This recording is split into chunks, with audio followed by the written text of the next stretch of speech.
बात हो जाए जदीद दौर के जदीद तकाज़ों के हवाले से, तो आजकल हर फर्द एक ही दौड़ में लगा हुआ है कि पैसा जनाब कैसे कमाया जाए।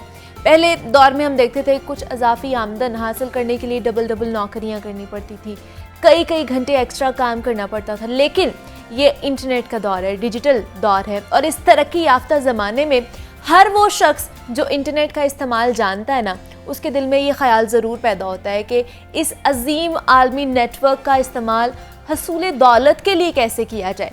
और शायद ही कोई शख्स ऐसा हमें मिलेगा जो इजाफी दौलत का ख्वाहिशमंद ना हो। लेकिन सवाल यहाँ पे ये पैदा होता है कि हमारे सामने ऐसी कई मिसालें मौजूद तो हैं जो इंटरनेट की मदद से हज़ारों नहीं बल्कि लाखों रुपए महाना कमा रहे हैं।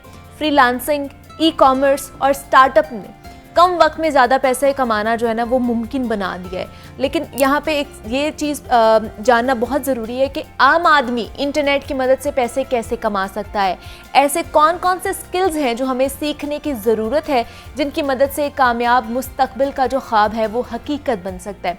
इस पर आज हम बात करेंगे। मेरे साथ आज एक ऐसे मेहमान मौजूद हैं जिन्होंने इंटरनेट की मदद से अपनी तो ज़िंदगी बदली ही थी, लेकिन उसके साथ साथ अब तक सैकड़ों नहीं बल्कि हज़ारों लोगों की ज़िंदगियां बदल चुके हैं। एक ऐसा स्टार्टअप रन कर रहे हैं जिसकी वजह से बहुत सारे लोग हैं जो इस वक्त अपने पैरों पे खड़े हैं और लाखों रुपए कमा रहे हैं रोज़ाना की बुनियाद पर बल्कि महाना की बुनियाद पर। और दूसरा प्राइड ऑफ पाकिस्तान भी हासिल कर चुके हैं। तो आज उनसे जानते हैं जनाब कि घर पर बैठ कर किस तरह हम पैसा कमा सकते हैं। हमारे साथ इस वक्त मौजूद हैं तनवीर नाटला साहब हैं, एंटरप्रेन्योर हैं, ट्रेनर भी हैं और आई स्किल्स के फाउंडर भी हैं। तनवीर, आपको खुश आमदीद कहती हैं लाहौर में। कैसे हैं आप? बहुत शुक्रिया, अल्लाह का शुक्र। आप ठीक है? मैं भी बिल्कुल ठीक ठाक। तनवीर, आजकल हर कोई यही चाहता है कि जनाब हमें इजीली पैसा कमा लिया जाए और ज़्यादा से ज़्यादा पैसा कमाया जाए, लेकिन ये थोड़ा मुश्किल भी लगता है, कुछ थोड़ा सा आसान भी लगता है। लेकिन मुझे बताइए कि किस तरह पैसा कमाना चाहिए। इंटरनेट का दौर है, डिजिटल दौर हो चुका है, घर पे बैठ के पैसा कमाना ईजी है? अच्छा, सबसे पहली बात तो ये है कि ईजी क्यों होना चाहिए। जब हम 16 ईयर्स ऑफ एजुकेशन लेते हैं तो तकरीबन हमारे 16 साल लग जाते हैं। 4 साल हम यूनिवर्सिटी में, कॉलेज में गुजारते हैं, तो वो टाइम भी हम स्पेंड कर चुके होते हैं। उसके बाद हम मार्केट में जॉब ढूंढने जाते हैं तो उसमें भी टाइम लगता है।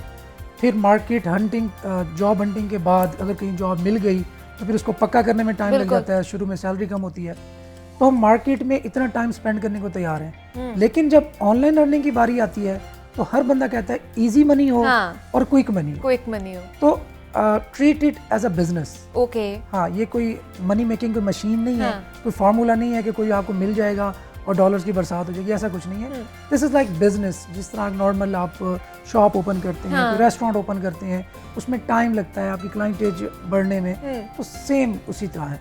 डेफिनेटली इसके अंदर अगर आप कंपैरिजन करें, अगर आप जॉब इस वक्त मार्केट में अगर आपको 30,000 इवन 50,000 मिल रही है तो वो इंटरनेट की दुनिया में आपके लिए सिर्फ $250 है। अच्छा, तो आप $250 मेरे ख्याल में उस तक पहुंचना, आई थिंक अगर एक न्यूबी भी हो तो 6 महीने में, 8 महीने में, अगर मैं अंदाजी मुताबिक बताऊं, तो इतने टाइम में वहाँ तक पहुंच सकता है। अच्छा, तो इस लिहाज से देखें तो आसान भी है, क्विक भी है।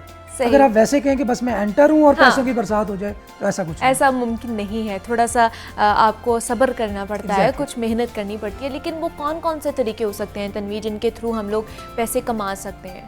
क्या कहेंगे? इस वक्त तो आई मीन ये सैकड़ों अच्छा फील्ड्स ऐसी हैं जिन स्किल्स को लर्न करके आप इंटरनेट के थ्रू पैसा कमा सकते हैं। ओके, जिसके अंदर सबसे जो मैं करता हूँ वो डिजिटल मार्केटिंग है। सही। आप किसी भी प्रोडक्ट की, किसी भी बिजनेस की या अपनी सर्विसेज की डिजिटली मार्केट करें उनको। देखिए, एक टाइम होता था, आपको याद होगा कि अखबारों में इश्तिहार दिए जाते थे। अगर कोई स्कूल ओपन हुआ है या कोई नई शॉप ओपन हुई है, बुटीक ओपन हुआ है, तो घरों में वो पम्फलेट्स होते थे, वो फेंके जाते थे। वो ट्रेडिशनल वे ऑफ मार्केटिंग था। अब वो सारा कुछ डिजिटली कन्वर्ट हो चुका है। सही। अब आपको फेसबुक के थ्रू पता चल जाता है कि नई शॉप ओपन हुई है या ये नया रेस्टोरेंट पे ये फलां डिश अच्छी है। इसी तरीके से अगर कोई इंस्टीट्यूट ओपन होता है, स्कूल ओपन होता है, तो सब कुछ डिजिटल हो चुका है। अच्छा, तो सिंपली ट्रेडिशनल मार्केटिंग से डिजिटल मार्केटिंग का तो सफ़र है ना, वो ऑनलाइन अर्निंग उसमें इन्वॉल्व है। So treat it as a business, कि जैसे वो बिजनेस होता था उसमें भी डेफिनेटली आपको ये खदशा होता था कि आपका बिजनेस नाकाम भी हो सकता है, इन्वेस्टमेंट उसमें डूब भी सकती है। लेकिन इसके अंदर ये है कि इसमें ऑलमोस्ट खर्चा ना होने के बराबर है। अच्छा, सिर्फ आपको इंटरनेट चाहिए, सही, और आपको लैपटॉप चाहिए, दैट्स ऑल। नहीं तो इसमें इन्वेस्टमेंट की जरूरत नहीं पड़ती? नेग्लिजिबल, मतलब आप किसी भी फील्ड में अंदर चाहें तो 5-10 हज़ार 20 हज़ार शायद अच्छा। आपके लग भी जाएं, वो भी डिफरेंट। हम अगर फील्ड्स को एक्सप्लोर करें तो फिर हमें इंडिविजुअल फील्ड के लिहाज से ये देखना पड़ेगा कि किस में कितना पैसा लगता है। अच्छा। लेकिन ना होने के बराबर मैं कहूँगा, मतलब बिल्कुल ना होने के बराबर। मतलब इनिशियली आप अपने कुछ भी सोच के मुताबिक आप देखिए कुछ मैं भी आपको स्टार्ट बताऊं, कर सकते हो। सिर्फ आपने लर्निंग करनी है, कोई सही, भी स्किल सीखना है। स्किल सीखनी है। अब वो स्किल कंटेंट राइटिंग हो सकती है, अच्छा। जो कि खासकर जो स्टूडेंट्स हमारे बच्चे हैं वो खासकर फीमेल्स की मैं बात करूंगा, अब वो पढ़ के घर बैठ जाती हैं। हाँ जी। उनके लिए आसान नहीं है ना हमारे माशरे में बाहर निकलना, जॉब हंट करना, फिर जॉब पे जाना।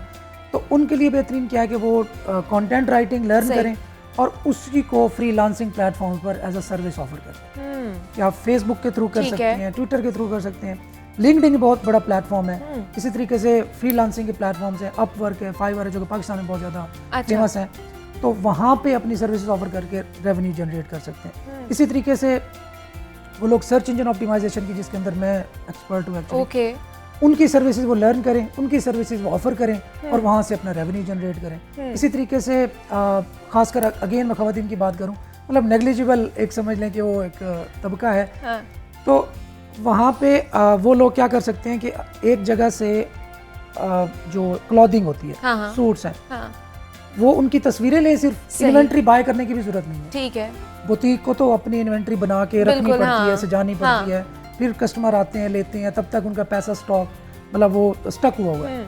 लेकिन इस काम में क्या होता है कि आपने जस्ट किसी से पिक्चर्स ले ली और उनको कहा कि मैं आपकी चीज़ बिकवाने में आपकी हेल्प करूँ, और डिजिटली व्हाट्सएप के थ्रू, फेसबुक के थ्रू या स्नैपचैट के थ्रू, इंस्टाग्राम के थ्रू, तो उनकी प्रोडक्ट्स को बिकवाया और दरमियान में आप कह सकते हैं कि कमीशन अर्न किया या रीसेलिंग एक तरह से की। तो मतलब tons and tons of ways हैं, मतलब हम बैठेंगे तो ये बड़ी लंबी डिबेट हो जाएगी।